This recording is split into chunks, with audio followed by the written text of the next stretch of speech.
One of the other things I'd like to talk about is the industry. Every industry is dealing with some pretty extreme change right now. We're going through a talk of a recession. We've got a slowdown. We've got interest rates that have creeped up tremendously just in the last 12 to 18 months. You've had inventory constraints for various reasons over the time that you've been here. Where do you see the market going, and how do you see that affecting commercial real estate as it affects to you? Yeah, that's a big question, loaded question. The market right now, we've been in shifting markets here for, since COVID hit. It's just been a constant variable and a huge just shift. Seems every quarter we're shifting and a new factor is hitting us with a challenge. During COVID, we hit a lack of production for the manufacturer, couldn't put out chips, couldn't manufacture and put out the amount of vehicles that need to get put out. So we saw the demand was still high, production was low. It really inflated cost of inventory on vehicles.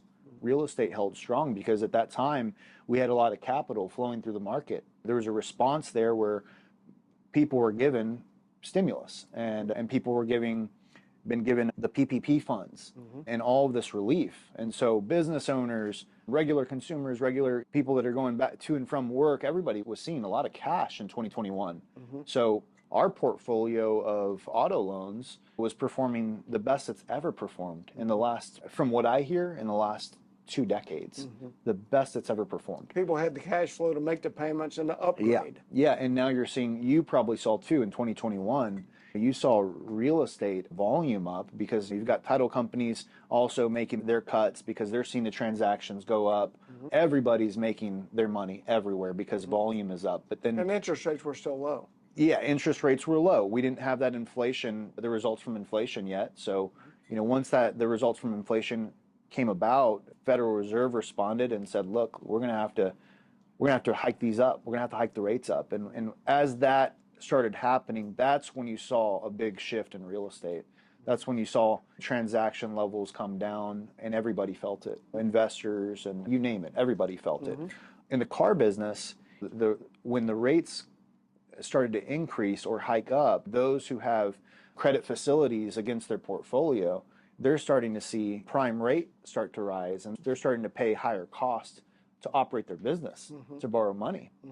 And not only as a car dealer and buy here, pay here, funding automotive loans at high volume, we're not only seeing a higher inventory cost, but we're also seeing a higher cost of doing business.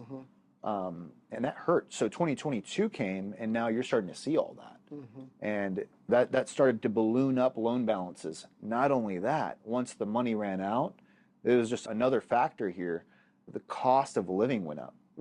And so now you've got tenants unable to survive, unable to make their monthly payments on their homes. You're starting to see homeowners unable to make the payments on their mortgages because cost of living's gone up. Right. Vehicle payments have gone up, groceries have gone up, gas prices went up, you name it, right? So it was just a huge trifecta. It's a paradigm shift.